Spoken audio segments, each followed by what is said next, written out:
Abend und herzlich willkommen zum 7. Science Slam auf dem Campus der Uni Erfurt.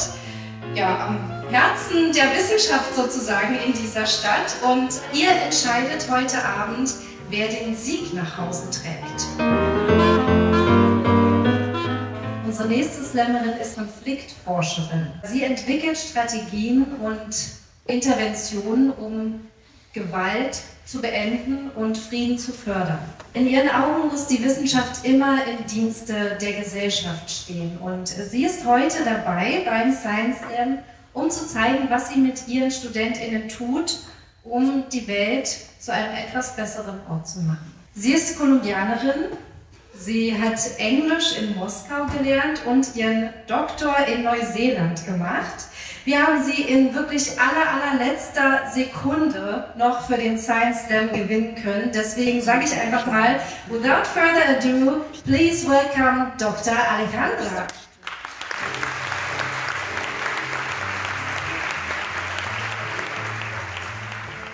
There is no room for peace, right? Looks like military solutions is the only way possible right now. Diplomacy, negotiation, dialogue sounds like a no way. This is not the pathway right now. Just raise your hand if lately you're feeling sad, disappointed, frustrated because of the news you've been watching on the TV, social media. Yes. I come from a country that has been living in civil war for 6 decades. However, in 2016, we signed a peace agreement. The thing is, despite the peace agreement, violence continues, and we still are trying to figure out the consequences of war in our society, the legacies. One thing that I can tell you is that making peace is more difficult than making war. And you know why? Because it's very uncomfortable. You need to do a lot of effort in terms of managing difficult conversations and being very uncomfortable. Probably people don't want to know that. People don't want to be uncomfortable. People don't want to have difficult conversations either. So I think that despite of all of the uncomfortableness of having conversations with people that were your enemies, right? Because you are not doing peace with your friends.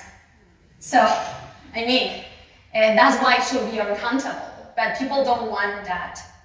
So, I figured out that my research is talking about having conversations with civilian victims of war, combatants, and I know the consequences of war in people's lives and society.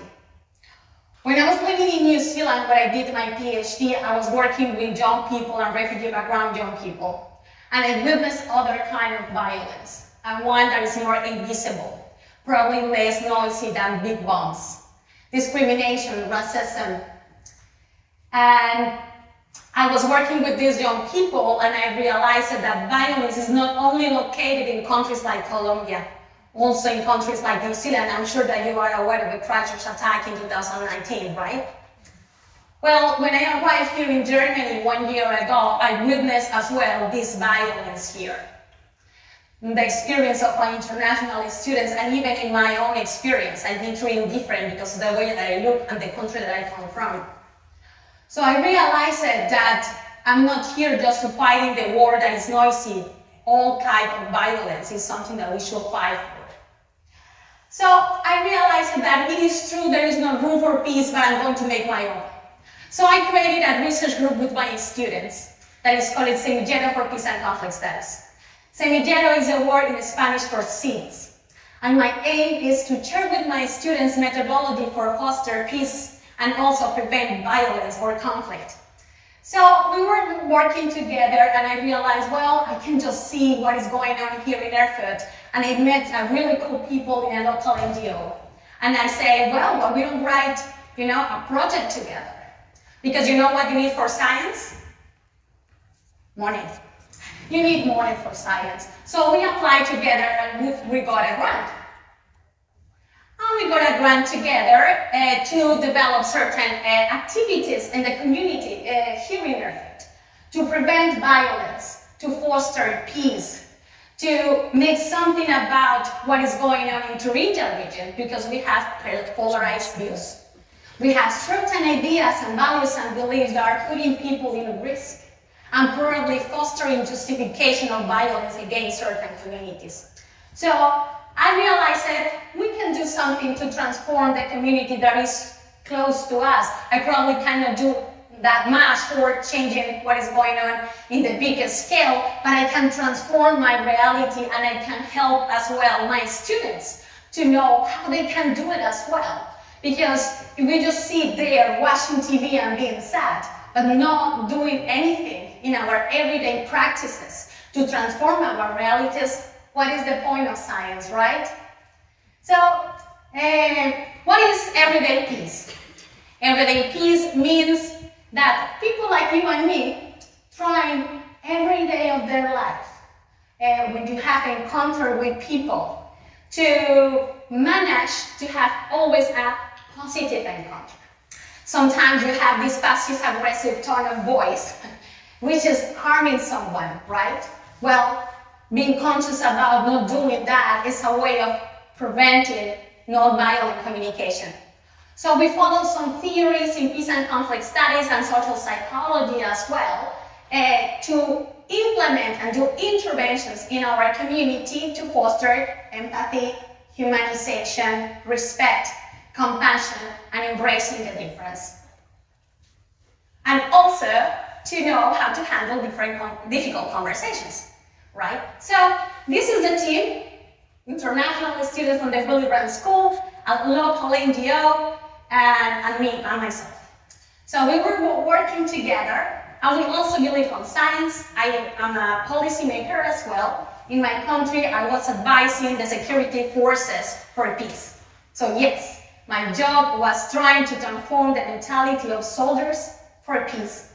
So I've been working on that for a lot of years, and I'm also trying to kind of empower young people in global northern countries like New Zealand to kind of be resilient to structural violence, which means how to handle when you're being victim of racism or discrimination. So again, this is a research-based project. So most part of the interventions that I'm going to do with the community here are based on theories, and also we're going to measure it through instruments like questionnaires, surveys, like stuff like that, or conversations with people, doing interviews, which is basically we have a questionnaire and we ask people questions about stuff. And one thing that I want you to learn today, in case you don't know, probably we are more familiar with direct violence, you know, the bombs and the stuff. But you need other, like a basic for that. And that's usually what is invisible, what we call in peace studies a structural and cultural violence. And that's something that is my aim to transform with this project. A structural violence is about the kind of how some people have unequal access to resources of unequal power to transform their realities in terms of decision making, because they are a minority or because they are ignored by the system. In terms of cultural violence, there are values and beliefs that justify, for example, violence against certain people, or that there are people that have their lives are less valued according to certain narratives and beliefs. So what I aim to transform with this project and with my students is this invisible. When we got the grant, we posted certain things on social media, and I got an email from the dean of a high school that is located in Beitrag. This guy sent me an email and said, Alejandra, we need you. We want you to come to our school and help us, because our students are developing certain ideas and they are being really badly shot. There is a lot of bullying related with discrimination and racism, and we want to do something about this. And I was like, perfect, this is something that we want to do. We can use science to transform directly a context that is close to us. Like, for example, what is going on in the environment in this international school. So we went there, we did a focus group with the school teachers.